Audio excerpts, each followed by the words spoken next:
నన్ను కాదని నీ ఇష్టం వచ్చినట్టుగా నీకు నచ్చినట్టుగా గర్వంతో అసూయతో డబ్బుంది కదా, ఆస్తుంది కదా, అంతస్తుంది కదా, నేను రాజును కదా అనుకున్నాడు. విర్రవీగిపోయాడండి. దేవుడు చూచాడు. దేవుడు అన్నాడు, నువ్వు దేన్ని ప్రేమిస్తున్నావో అవి నీ దగ్గర నుంచి దూరం అయిపోతాయి.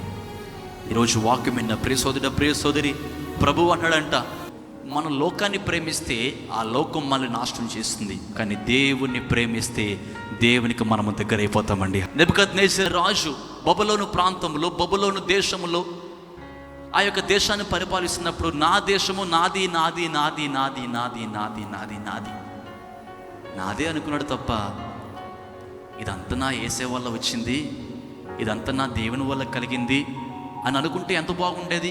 బ్రతికి ఉండేవాడు, సుఖంగా జీవిస్తూ ఉండేవాడు, ఆనందంగా బ్రతికేవాడు. కానీ ఆ దేవుని బాధ పెట్టాడు. దేవుడు చూచి ఒక దెబ్బ కొట్టాడు, వెళ్ళి అడవిలో పడ్డాడండి. గడ్డి తినే స్థితికి దేవుడు తీసుకొచ్చేసాడు.